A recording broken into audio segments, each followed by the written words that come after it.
자, 지금부터 우리 공인중개사라는 산의 2차의 첫 번째 과목인 공인중개사 법 및 중개 실무 여행을 한번 떠나보도록 하시겠습니다.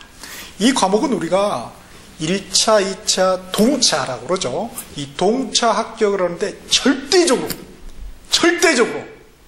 만점을 받아야 되는 과목입니다. 그러니까 굉장히 디테일하게 우리가 접근을 해야 되겠습니다. 자, 그러면은 먼저 우리 한권으로 따져 2차 맨 앞에 보면 제1부 공인중개사법 및 중개실무 이렇게 해서 스타트가 되죠. 자, 그 다음 페이지를 펴 보시면은 첫 번째가 학습 목적이라고 나와 있습니다. 자, 학습 목적이면 수업적인 측면에서는 과목이다 보니까 시험 과목이니까 공부를 하는 것이겠지만은 우리가 좀 더 넓은 의미에서 한번 생각을 해보면은 결국은 우리가 1차에서 마지막 2차 부동산학개론에서 공법까지 배우는 모든 과목이 결국은 뭐예요? 우리 고객과 고객들 간의 부동산에 대한 법률행위, 계약이 되겠죠. 그렇죠? 그거를 제대로 중개하기 위해서 우리가 배우는 것이죠. 자, 그러면은 부동산을 제대로 중개한다. 이게 무슨 의미일까요? 그렇죠. 자, 부동산을 제대로 중개한다는 것은 종합적 관점에서 제대로 중개하는 것입니다. 종합적이라는 것은 경제적, 법률적, 기술적 관점에서 쫙 이게 일목요연하게 돼야 되겠죠. 또 좀 더 이면적인 측면에서는 결국 우리 공인중개사법은 우리 공인중개사 관련된 사람들의 행위에 대해서 제한을 가하고 있는 거다 이거예요. 그래서 그 제한을 어기게 되면은 혼내주겠죠. 따라서 혼나지 않기 위해서 그래서 배우는 거구나. 조금 더 우리가 좀 철학적으로 우리 업에 대해서 철학을 한번 부여하자면은 우리 고객들 간의 행복, 꿈이죠. 아파트 넓혀가는 거, 꿈. 그 꿈을 중개하는 것이다. 이렇게 생각하시면 될 것 같아요. 자, 그러면은 이 2차의 첫 번째 숲인 공인중개사법 및 중개실무라는 이 숲은 어떻게 이루어져 있나 한번 숲을 한번 하늘 위에서 조망해 보도록 하겠습니다. 그래서 이제 밑에 나무라고 돼 있죠. 나무가 보니까 두 그루가 있네요. 두 그루. 이거 별거 아니네요. 그죠? 나무가 두 그루밖에 없어. 보니까 크게 첫 번째 나무가 법령이라는 나무. 법령, 법이죠. 그러니까 어떻게 보면 이론적인 거죠. 자, 근데 이게 책상이에요. 근데 책상에서만 할 수 있나요? 밖으로 뛰쳐나가서 열심히 발로 뛰어야죠. 그렇죠? 진짜 유능한 우리 개업 공인중개사는 착 뛰는 사람이죠. 그래서 밑에 보면 실무. 그러니까 우리 공인중개사법 및 중개실무는 결국은 이론하고 실무라는 두 개의 과목으로, 두 개의 내용으로 구성이 되어 있구나. 이렇게 알 수가 있겠죠.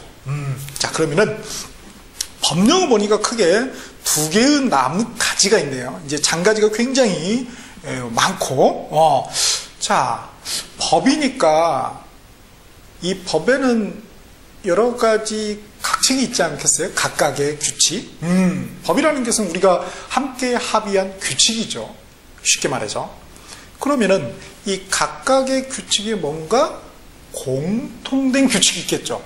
공통되다. 이거라도 우리가 총이라는 말을 쓰죠. 그래서 총칙, 공통된 규칙이 있을 거예요. 그래서 어떻게 보면 나무 줄기에 해당된다고 볼 수 있죠. 그래서 줄기는 첫 번째가 법을 제정한 목적. 법 제정 목적이 뭐냐? 이렇게 되겠죠. 그 다음에 두 번째, 이 법에 쓰인 각각의 그 각칙의 용어들이 쭉 나와 있을 거 아니에요? 그걸 한 번에 묶어가지고, 묶어서 여기 총칙에다. 그래서 두 번째가 용어정이 나올 것이고, 자, 세 번째가 그러면 우리가 대체 중개하는 놈들이 누구냐? 그래서 그 중개 대상물. 그래서 우리 이 줄기 총칙에는 그렇게 세 가지. 법 제정 목적, 용어정의, 중개 대상물. 이렇게 돼 있습니다. 그래서 거기 나무에다가 한번 그려보실까요? 위에 쭉 뻗쳐가지고 나무가 이렇게 쭉 있으면 위에서 총칙 해가지고 세 가지 딱딱딱 써놓읍시다. 자, 진짜 공부를 잘하는 사람은 저자 저자의 교재를 내 것으로 만드는 사람이에요. 와, 내가 새로 리크리에이션 하는 거죠. 재창조해 내는 사람. 그 사람이 결국은 합격을 해냅니다. 자, 그러면은 첫 번째 나온 무인 법령을 보니까 행위 제한 해서 와, 나뭇가지 그냥 잔가지가 무려 9가지가 되네요.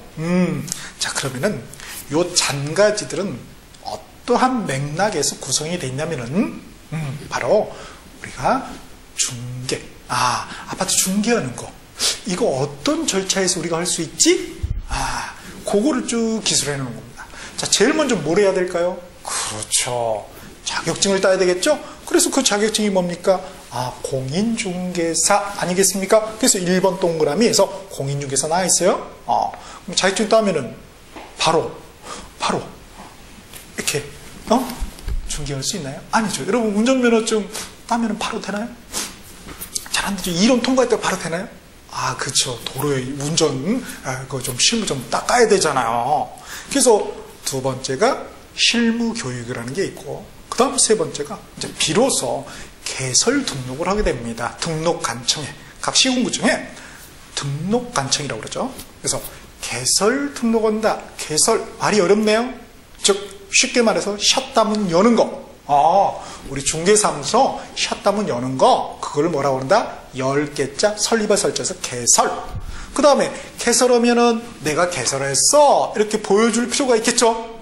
공인이니까 우리가 공인중개사잖아요. 법 명칭도 아예 바뀌었잖아요. 공인중개사법이라고 전문가적인 그런 측면에서. 그래서 바로 그거를 기록해준다, 기록한다. 그런데 어떻게 됩니까? 공적인 장부에 우리가 기록한 걸 갖다 우리가 뭐라고 합니까? 등록이라고 그러죠. 등록. 우리 차량 등록하듯이 이것도 마찬가지로. 그래서 이제 먼저 개설 등록을 합니다. 세 번째. 그 다음에 네 번째. 개설 등록 아무나 안 해줍니다. 결격 사유가 없어야 된다는 거예요. 그걸 통과했어. 그럼 바로 올 수 있나? 아니요. 업무 보증 설정을 해야 돼. 고객 피해 주면 안 되니까. 그 다음 여섯 번째. 우리 도장 찍잖아요. 그러니까 인장. 도장을 또 등록하게 되고. 자, 그러면 이제 비로소 일곱 번째 사무소가 설치가 되죠. 자, 그러면 사무소 안에서 우리가 일이라는 게 혼자서 할 수 있는 일은 거의 없습니다, 실질적으로. 자, 그래서 보니까 우리 개업 공인중개사, 여러분 사장님, 우리죠, 우리. 옛날에는 이제 우리 중개업자 이런 용어를 썼는데 이제 개정이 돼서 개업 공인중개사 이런 표현을 씁니다. 공인중개사하고 좀 다른 거예요. 공인중개사는 장롱 면허증도 있잖아요. 그게 아니라 개업판, 개업판, 직접 운전하는 요거. 그 다음에 이제 거기 고용한 분들이 있겠죠. 소속 공인중개사 중개보조. 이렇게. 자, 이렇게 됩니다.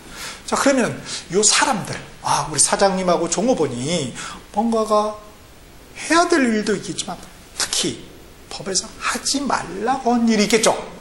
하지 마라, 금지시킨 일이 있을 것입니다. 그게 이제 금지행위예요. 이렇게 되는구나. 자, 이걸 알았어요? 자, 금지행위 이런 건 뭘 해야 되고 의무가 있고 금지행위 했는데 그거를 어겼어, 안 했어. 그럼 제재를 가하겠죠.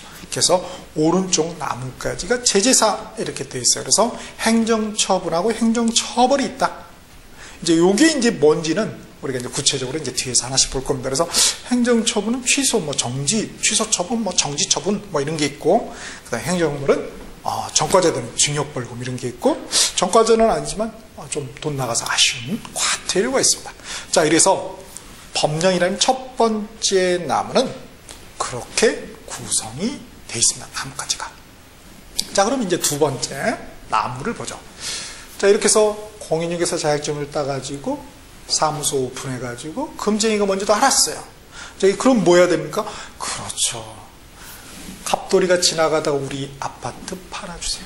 갑순 씨가 지나가다 저 아파트 하나 구해주세요. 이렇게 할 거 아니에요. 그러면 우리가 그들하고 우리 개업 공인중개사 사장님이 그들하고 계약을 하게 되겠죠. 그렇죠? 그게 뭐예요? 중개계약이 됩니다. 중개의뢰계약, 줄여서 중개계약. 중개계약을 하면은 가만히 있으면 안 되죠.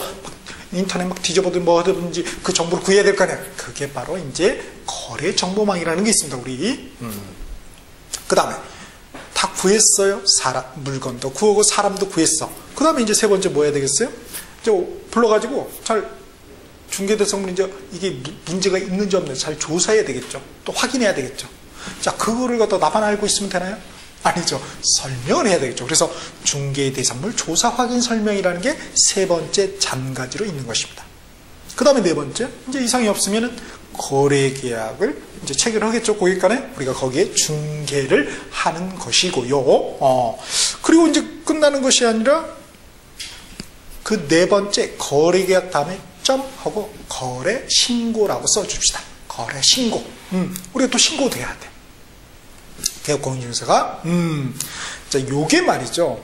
요게 독립이 돼가지고 분가를 했습니다. 거래신고에 관한 법. 그래서 부동산 거래 신고에 관한 법률이 별도로 독립해서 떨어져 나갔습니다. 근데 그게 우리 시험 범위에는 아쉽게도 떨어져 나가지 아니하고 남아 있습니다. 존치돼 있습니다. 그래서 그게 우리 시험 범위에 포함되니까 거기다가 거래 신고라고 써줍시다.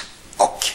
자, 이렇게 잘 되면 이제 결국 이제 열심히 일했으니까 받을 건 받아야 되겠죠. 세상에 공짜가 없으니까. 그래서 보수 우리 중개 수수료에 관련된 내용이 5번째로 되어 있습니다. 요까지만 딱 하시는 분은 초짜 개업 공인중개사죠. 초짜 사장님. 베테랑은 뭔가 차별화가 해야겠죠. 그 뒤에 그죠? 뭐 이사를 했다. 그럼 그 이삿집에 방문해가지고 양손을 무겁게 화장지를 딱 들고 이렇게 한번 찾아뵙는 그런 개업 공인중개사 사장님이 대한민국에 몇 분이 계실까요? 그분이 선택을 하겠죠, 결국은. 자, 다음에 실무에서는 실무를 할 때는 굉장히 이게 종합 예술이거든요. 중개 실무가 종합 예술이다. 종합이라는 것은 쉽게 말해서 우리 종합 선물 세트 하면은 여러 가지가 섞이잖아요, 섞여. 여러 가지가 있죠. 그럼 뭐가 섞이냐? 바로 탑법의 내용이 섞일 수밖에 없다. 녹아 들어갈 수밖에 없다는 것입니다. 자, 그래서 보니까 오른쪽 나뭇가지 보니까 탑법 관련 중개 실무상 행위지안, 제재상 이렇게 나와 있지 않습니까? 그래서 우리 민법부터 해서 쭉 가죠. 사실은 이제 옛날에는 보면은 이 부동산학 개론 이게 고객한테 중개 실무상 설명하는데 투자 타당성이 있는가 없는가. 근데 뭐 상가 매매나 임대차 등 상가 하시는 분들은 돈 벌려고 하시는 거잖아요. 그래서 이게 투자, 결국 상가 매매나 상가 임대차는 결국 투자하는 거죠, 그렇죠? 그래서 그 부동산학개론의 투자 타당성 분석 관련 문제가 등장을 했었습니다, 실질적으로. 와. 근데 지금은 이제 약간 잦아들었는데 그렇게 된다. 자, 그러면 이제 많이 나오는 게 민법. 민법에서 특히 이제 분묘기지권이 달라요. 분묘. 우리는 뭐라고 합니까? 산서. 그래서 앞으로는 뭐야? 분묘. 이렇게 표현을 하면 좋겠죠. 그래서 분묘기지권. 이게 이제 토지를 특히 임야를 중개하는데 묘가 있는 경우에 문제가 되겠죠. 그래서 중개 실무상 묘가 있는 토지를 중개 우리가 할 수 있죠. 근데 이제 문제가 될 수 있으니까 그걸 어떻게 하면 최소화할 것인가, 회피할 것인가 문제를 자, 그런 거 알아야 되겠죠. 우리 개업 공인중개사가. 그다음 가장 많은 우리 중개하는 게 주택하고 상가죠. 그중에 특히 임대차, 매매도 있지만은 그래서 어떻게 하면은 주택, 상가, 임차인을 보호해줄 것인가를 규정한 게 바로 주택임대차 보호법, 상가건물임대차 보호법에서 우리가 1차의 민법 및 민사특별법에서 민사특별법에 나오잖아요. 그런데 거기 우리 소액보증금 중 일정의 보호가 있죠. 그거 다 보호가 되나요? 일단 보증금이 소액이면 다 보호가 되는 것도 또 아니거든요. 우리가 깡통주택 소위 들어보셨죠? 대출이 너무 많아가지고 그거하고 또 남는 게 없죠. 그죠? 남는 게 없어. 그걸 갖다 우리가 소위 깡통주택이라는데 깡통주택에 고의적으로 들어간 임차인 같은 경우는 소액보증금 일정의 보호를 받지 못합니다. 아무나 맞는 거 아니에요? 그래서 그럼 우리 잘 알아야 되겠죠. 자, 그거 우리 또 주의를 해야 되겠고, 그 다음에 민사집행법이라는 게 있어요. 경매나 공매가 있죠. 집을 취득을 하는데 꼭 딴 사람한테 사는 게 아니라 법원에 가가지고 이렇게 하는 경우도 있습니다. 그래서 경매, 공매 관련 내용도 우리가 알아야 되겠죠. 우리가 매수 신청 대리인, 우리가 개업 공인중개사이기도 하지만은 우리 경공모에서는 또 우리는 뭐라 불러요? 매수 신청 대리인 이런 표현을 씁니다. 또 거기에 관련 법칙이 있어요. 규칙이. 그래서 그것도 내용 알아야 될 것이고 실무상. 그 다음 세 번째, 부동산 등기 특별조치법이라는 게 있죠. 그래서 그 계약서, 거민제도 요거 알아야 되겠고, 네 번째 이제 부동산 관련된 공법들이 있습니다. 특히 이제 우리 시험에 잘 나오는 게 국토법하고 농지법, 국토계획 및 이용에 관한 법률하고 농지법에 토지 거래가제 농지증 관련해서 내용이 잘 나오죠. 그다음 다섯 번째, 최근에 제주도 땅을 중국인들이 다 휩쓸었지 않습니까? 그렇죠? 진짜 세계를 휩쓸고 있죠, 중국이 지금 부동산을. 그래서 외국인이 토지를 취득할 때 그걸 어떻게 제대로 잘 중개를 할 것인가, 어떠한 제재사항이 있고 어떤 의무가 있는가, 그거 알아야 되겠죠. 그래서 잘 서비스를 해줘야 되죠. 또 잉글리시도 좀 돼야 되겠죠. 오케이. 그 다음에 여기는 이제 안 나왔지만 여섯 번째, 장사 등에 관한 법률이 있어요. 장사. 그거 장사, 마케팅 이게 아니라 시장에서 이 장사가 아니라 이거 있지 않습니까? 장사. 그래서 그거에 관련 법률 알아야 된다는 거예요. 우리가 분묘하고 결국 연관되니까. 자, 이렇게 공인중개사법 및 중개실무는 두 개의 나무로 구성이다. 첫 번째가 법령, 두 번째가 실무. 이렇게 나무로 나무도 나뭇가지로 구성이 되어 있습니다. 자, 그러면 세 번째, 오른쪽 그 나무 오른쪽 페이지 보시면 핵심이라고 나와 있습니다. 자, 그러면 우리 공인중개사법 및 중개실무의 핵심은 무엇이냐? 두 가지. 이 나무까지 이미 했습니다. 행위제한. 우리 개업 공인중개사 또 다른 행정기관까지 다 포함해서 행위를 할 때 부동산 관련 행위에서 무엇을 하여야 되고 하지 말아야 되는지, 제한이라는 게 꼭 하지 말라는 것만 포함하는 게 아니죠. 하여야 하는 것도 있단 말이에요. 그래서 그런 게 무엇인지를 우리가 알아야 되겠다.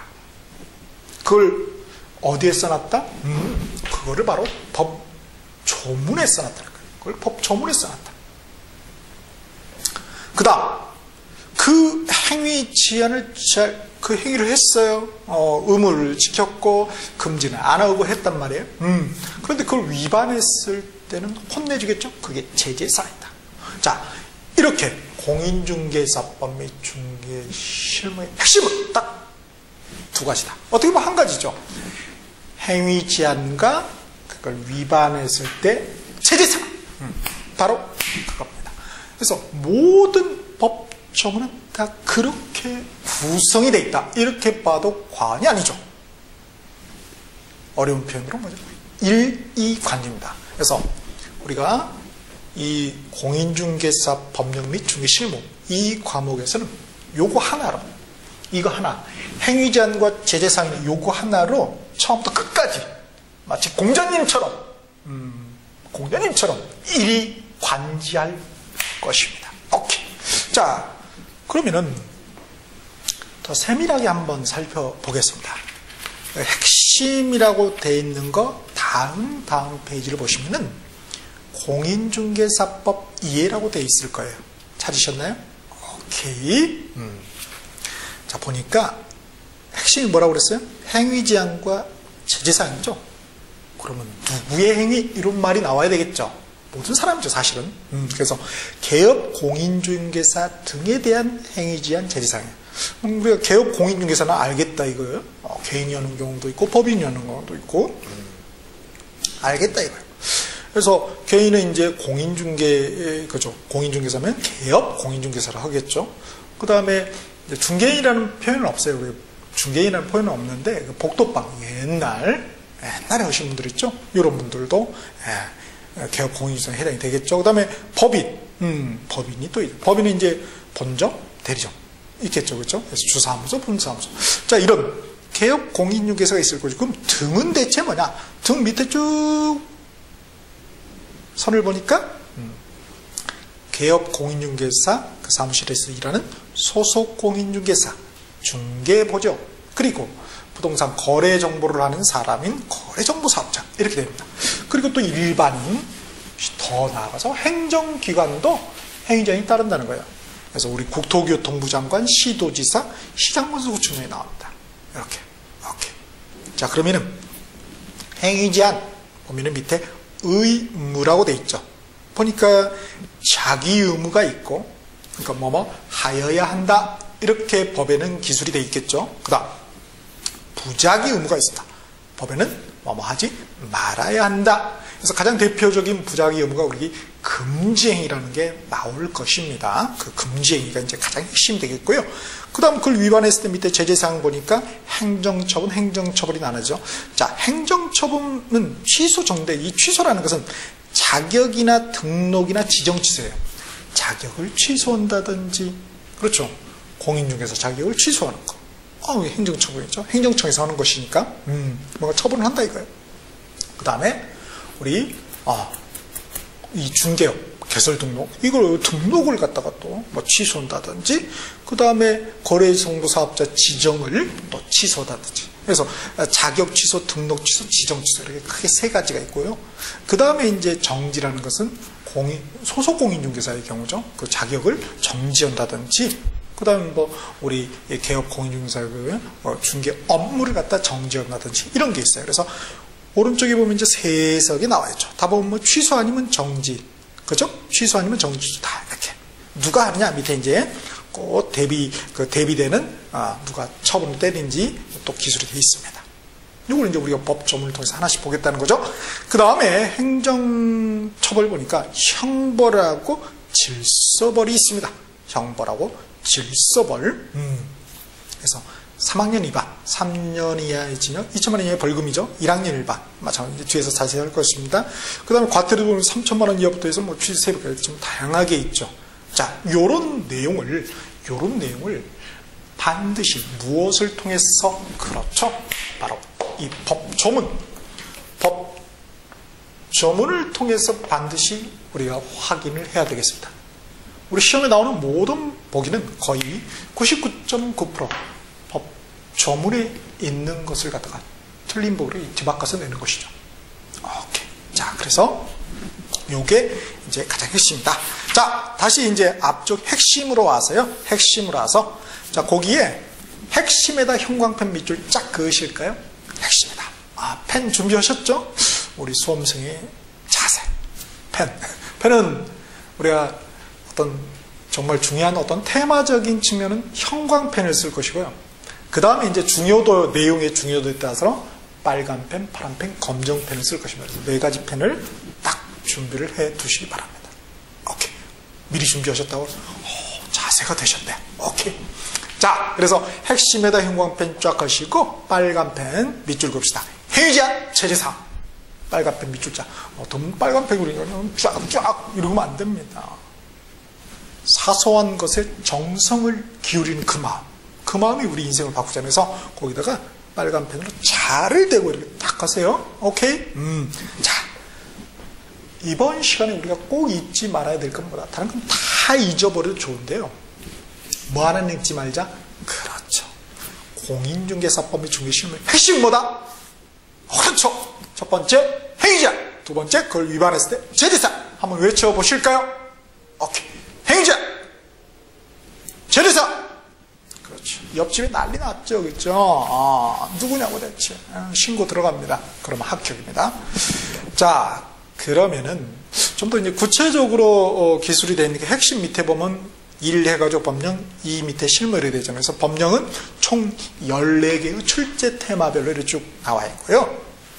그 다음 실무는 총 15개의 테마로 쭉 구성이 되어 있습니다. 15개. 그래서 우리가 요거의 자세한 것은 우리가 각 테마에서 한번 살펴보도록 하겠습니다. 오케이. 자, 그러면은 홍쌤이 공인중개사법 이거 만점 받아야지 동체 합격해야 된다는데 대체 전략이 뭐냐 이거예요. 우리가 전쟁터에 나가는데 그냥 숟가락 들고 나가면 안 되겠죠? 그쵸? 숟가락 들고 나가면 안 됩니다. 반드시 싸울 때는 전략이 있어야 되겠죠. 자, 그러면 공인중개사법 만점을 받기 위한 전략이 뭐냐? 그래서 이제 쭉 넘기시면 두 번째 해가지고 100점 실천 전략이 나와 있습니다. 자, 여기 표를 보실까요? 칠판 한번 봅시다. 자, 전략은 첫 번째, 법 조문을 아주 디테일하게 꼼꼼하게 보셔야 된다. 받침 하나까지도, 마침표 하나까지도 놓쳐서는 아니 되겠습니다. 법 조문. 그래서 우리 법 조문은 우리 국회를 통과하면은 법률 그러죠. 법률. 그리고 청와대에서 가보셨죠? 청와대 그 국무에서 대통령 딱 하면 이제 국민이 이렇게 하겠다. 국민의 뜻 아닙니까? 국회 그 통과한 법이. 그러면 이제 그 가장 최고의 서번트 하인이 누굽니까? 대통령이죠. 국민이 왕이고 대통령이 하인입니다. 그죠? 그럼 그 하인이 국민의 왕의 명령을 잘 받들어 들어야겠죠. 그게 뭡니까? 대통령령이라고 그러는 거예요. 그래서 우리가 시행령 어떻게 시행하겠다? 대통령령이 나오고요.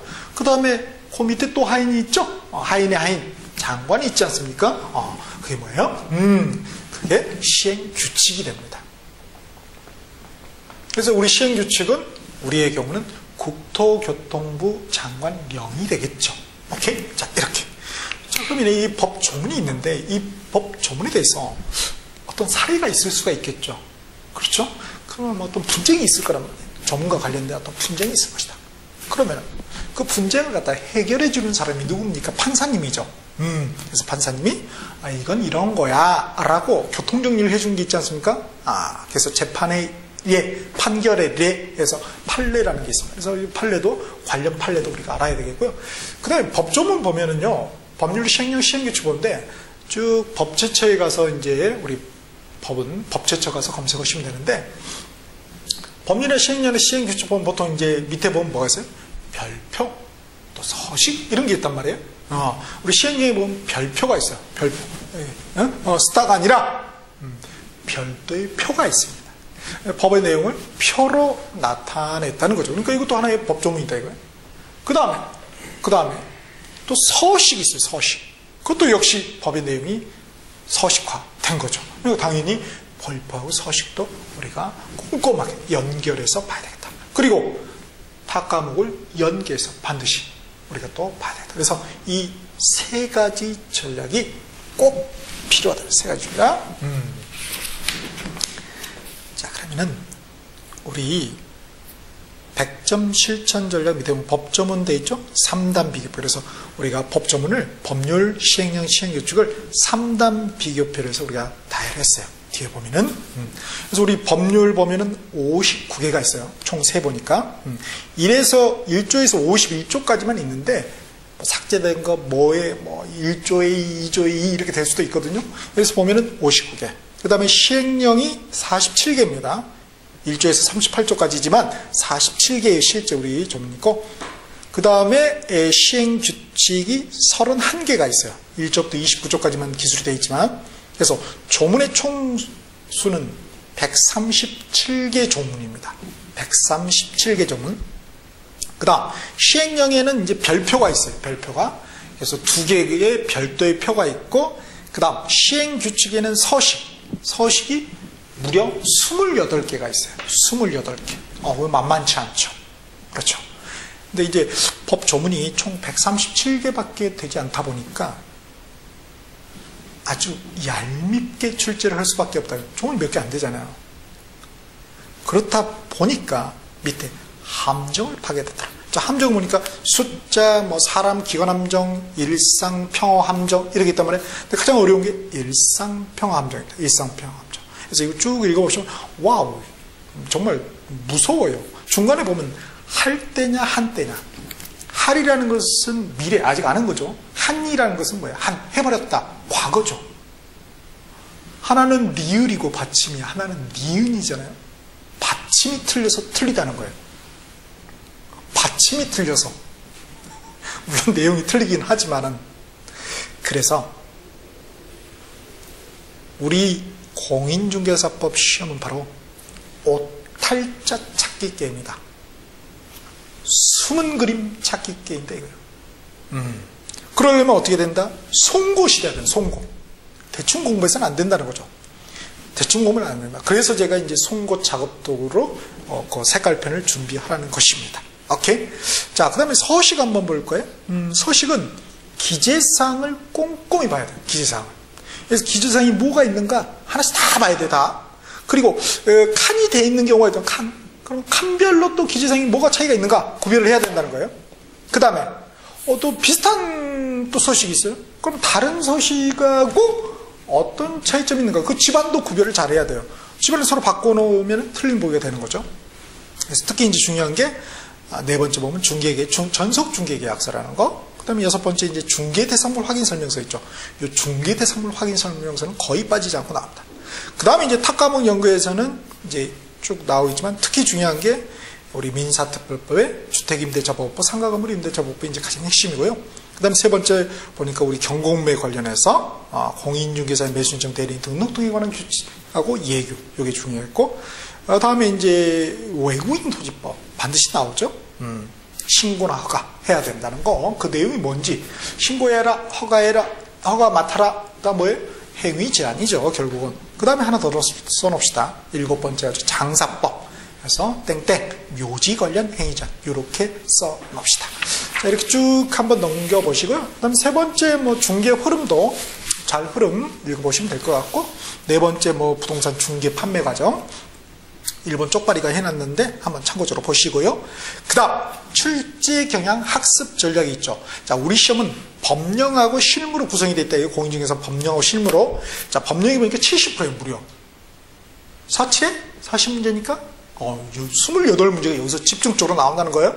그래서 법조문을 꼼꼼하게 보지 않고 어떤 서머리, 요약으로 한 사람은 좋은 점수를 얻지를 못합니다. 오케이? 실무가 30%니까 12문제가 되겠죠. 12문제. 그래서 굉장히 디테일한 학습이 필요하다. 그러면은 항상 공부는 수험생 관점에서 봐야 됩니까? 출제자 관점에서 봐야 됩니까? 당연하죠. 출제자 관점에서 봐야 된다. 자, 그럼 출제 의도를 알자 이거예요. 그러니까 법조문의 내용을 기술한 문제의 이 보기 서술로서 일부를 틀리게 바꿔놨을 경우 앞에 함정에서 봤죠? 그거. 그게 과연 옳은지 틀린지, 오탈자인지 오탈자가 아닌지를 우리 수험생이 구별해낼 수 있겠는가? 이렇게 정말 치사하게 문제가 나온다는 거예요. 그럼 우리도 치사하게 접근하면 되는 거죠. 오케이. 자, 그러면 잠깐 쉬었다가 우리 본격적으로 각 테마별로 한번 송곳을 한번 찔러보도록 합시다.